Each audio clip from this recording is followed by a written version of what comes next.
2, ready.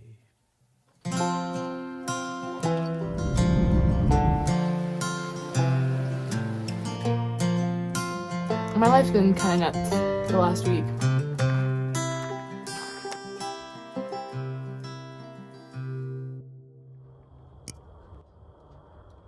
Before I get into it, I wanted to thank Skillshare for sponsoring another video. Over the last 4 months, I've talked a lot about how I first joined Skillshare using their free trial back in 2020 when I started to get serious about doing YouTube, and how most of the classes that I've taken have had something to do with video production, creativity, planning, productivity, that sort of stuff. However, this month I actually strayed away into a different corner of classes. Last month when I was in Moab with Blake, I got really into the idea of learning how to play the guitar. However, I didn't take any steps into actually learning until I took the class How to Learn by Mike Boyd. The class gave me the inspiration and the tools that I needed to get my butt moving, and so a few days ago now I finally asked Blake if I could borrow his guitar, and I spent an entire afternoon in Sedona taking my first lesson. So yeah, Skillshare is a wonderful platform for those of us who want to take education into our own hands, and the first 1,000 people who use this link will get a 1-month free trial of Skillshare. So if you're interested in learning more about a certain subject or just how to better navigate the path that you've chosen, feel free to use this link in my description.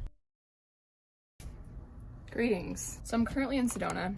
I left the cactus forest that I've been at for the last week this morning. I ended up running kind of late. I don't know what I was running late from, my own expectations, I guess, but in my head I was running late, and so I just woke up, got all ready, said goodbye to my friend, and got on the road. And now I'm in Sedona. I'm here for a few different reasons. My faucet, this one's broken. My new faucet is arriving in the mail the day after tomorrow in Sedona, so I need to be here for that. I also happen to have a bunch of friends here, which never ever happens to me, but I have friends in Sedona, so I'm probably going to see them at some point. And I also, what was the other reason? Oh, I really want water. I haven't seen a body of water in over a month, and that's all I want in my life. Like, I don't care about anything else right now. I just want a river. I just want a river. On this first day in Sedona, I decided I'd probably be more productive if I had a chance to slow down first away from people, so I mapped myself to a swimming hole and started driving.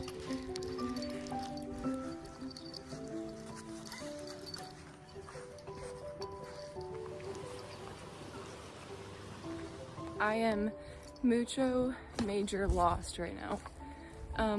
That's okay. I don't mind being lost. I went to Slide Rock State Park to try to, I don't know, enjoy the river there, but the river area isn't dog friendly, so now we're here.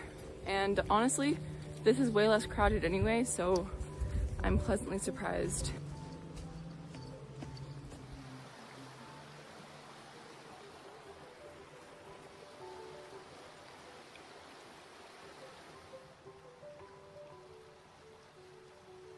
We spent a few hours here just journaling, mostly about how unsure I was about whether or not my decision to come back to Sedona was a healthy one. I mean, I made the decision to come back to this area out of necessity. I didn't have heat or running water at this point, and I needed to be somewhere familiar to fix everything. But I also knew damn well that there was a high possibility of falling back into the lonely, anxious headspace that always comes when I'm in a place as van-friendly as Sedona. Looking back exactly a week after this day on the river is kind of nuts, because these moments were some of my last moments of loneliness on the road before everything kind of came full circle. But that story is for later.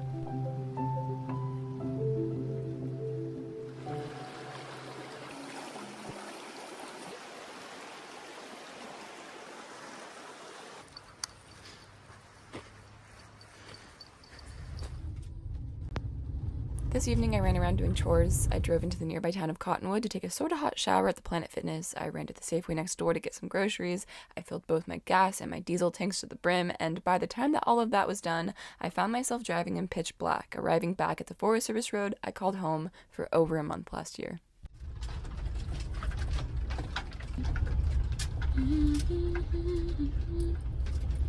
We're home, and we are not about to get stuck. Oh my god.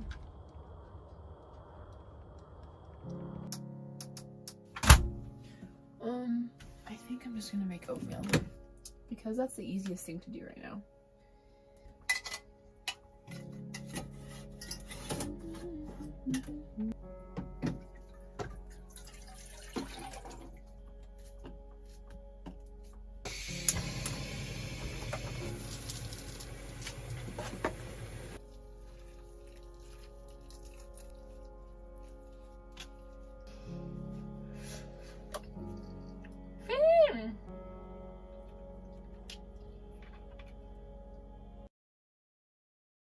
So I'm gonna name this next segment all the things that I wasn't saying out loud. I don't know how to explain correctly how big of a deal it is to not have running water and to not have heat. When I don't have running water, my dishes are dirty, my sink is dirty, my hair is not clean, I cannot shower in my sink. Your gray water starts to smell like cheese. Not having running water is kind of a big deal. Also, not having any heater, or heating blanket. I was sleeping very, very cold, and getting out of bed in the morning was nearly impossible. I think that night or the next morning, I decided that I wasn't gonna have a video that week. I decided, screw it, I'm gonna stop filming, I'm just gonna focus on fixing my van and getting it travel ready because I cannot live in this state. The next day, once I ordered a new faucet and a new heating blanket, I kind of just put around.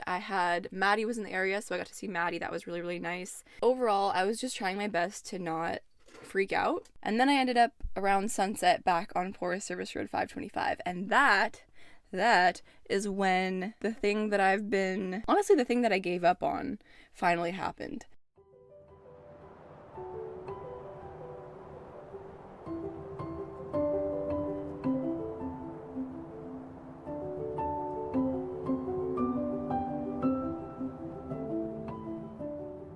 I've talked before about how I expected the van life to kind of be the kind of thing where when you pull up on BLM land with other van lifers, I expected to just be able to get out and make friends. And that never, ever has ever happened. But on this evening, I went on a walk with Finn, and I was parked next to like 2 vans. And when I came back from the walk, there was 2 guys outside of their vans next to mine. And one of them called over and he was like, "Is your dog friendly?" I looked at him, and he had a pit bull, and I was like, "Is your dog friendly?" And he goes, "Oh, Scott? Yeah, he's totally friendly." And so I brought Finn over, and he was able to meet Scott. They invited me over for a campfire that night, which was wild. It's like my first time being invited over to a campfire. And so that night I did.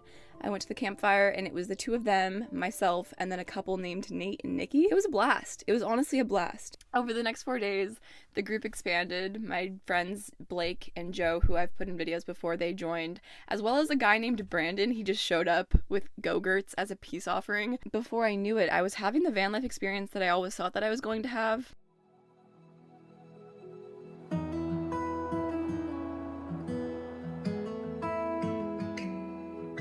Red Dragon to Tiny Sparrow McGee, we are ready to roll. Ready to rumble.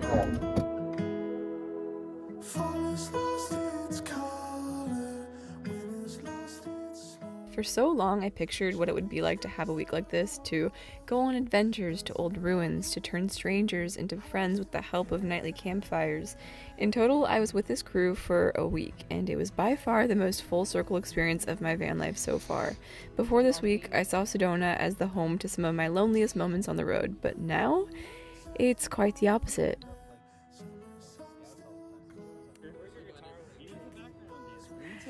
We need a drum circle.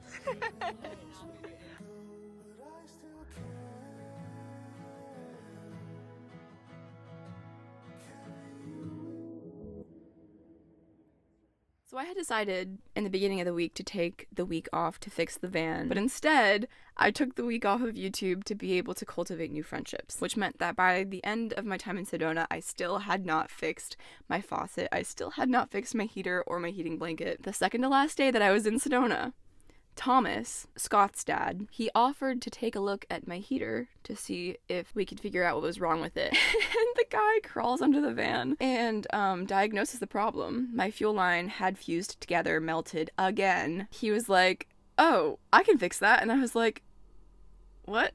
Turns out the guy had all the tools and extra fuel line in his van.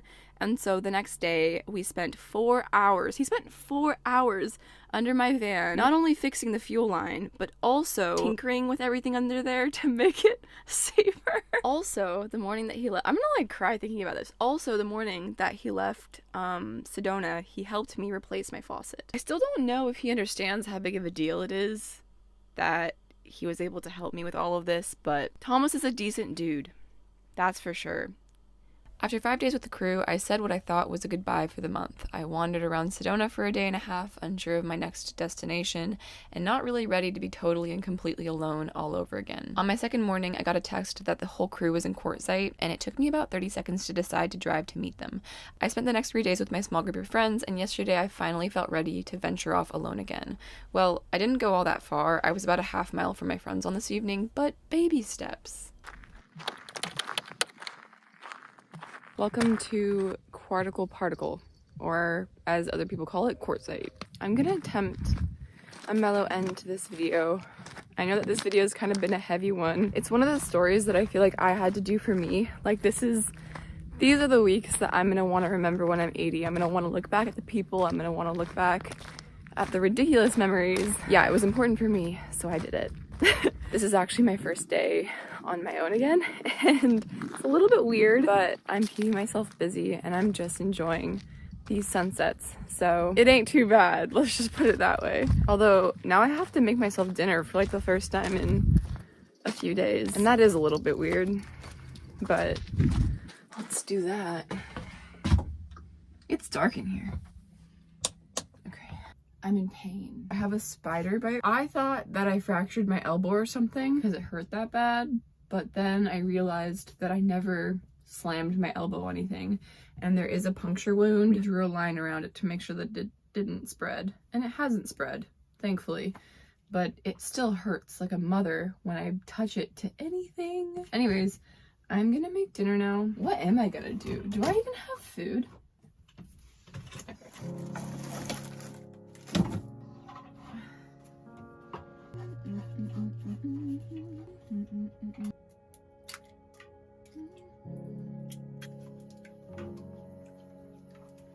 I think there's something so special about stuff happening when you least expect it, or like when you finally release the pressure on something. It kind of sucks that you can't have what you want or even what you need when you want or need it. Like, just because we want or need human connection doesn't mean that we can just have it or force it. If this exact same situation had happened a year ago, I don't think that I would have been ready.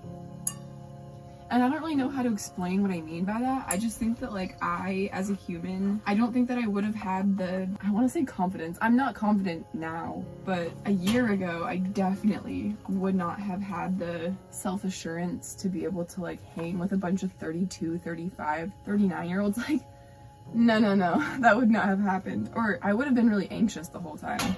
And that kind of goes with all of life. Like, I really don't think that YouTube started working until I was ready for it to work. Like, my skill set was ready for it to work. I don't think that I started making friends until I was ready for them to work. The art of patience. I'm not a very patient person. I think it's easy to think that just because you don't have it now or you can't have it now, you'll never be able to have it. And I have a really, really hard time, like, telling myself it's okay. You can have it. It's just gonna take like a decade. You know what I mean? Anyways. Okay. Oh, I make good eggs. I got a text.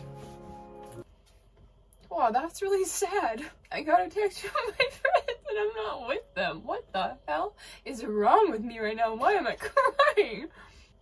Oh gosh. That wasn't supposed to happen. This is a happy cry, by the way. Zoinks, Scoob. I feel like I've done like a really bad job of explaining like how much this week has meant for me. I feel like the people who've been here from the beginning will understand. If you've been here since last year, like if you've watched all the videos from 2021 up until now, like you'll know that this is a big deal. And if you're new, you're probably gonna be like, wow, this girl's just crying because so many good things are happening to her. Why is she so spoiled or something? I don't know why would I think that about myself?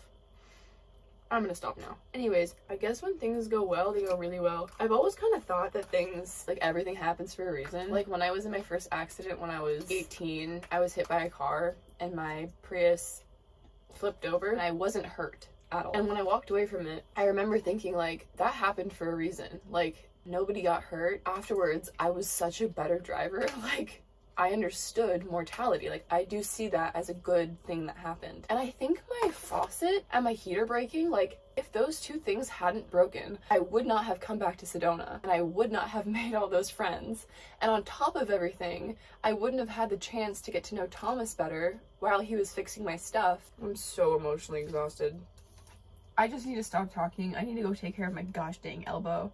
I need to figure out what to do about this. Does anybody know? Poisonous spider bite. How long until I have to worry? Should I be worrying now? Thank you guys for being here. Thank you for being some of the good in my life. I very much appreciate it. You didn't have to sit here and watch me cry, but I apologize for that. Hopefully it won't happen again for a long time. Bye. Yesterday. My eyelid is peeling. Why is my eyelid peeling? I look like an egg. Ouch. I think being bad at things is my new favorite thing. Oof. Please do not judge me. I do not have any olive oil. When I was like, describe yourself in one word, and you were like, Blake. I think the one word should be gentle. Gentle? Yeah. I'll take that. Yeah.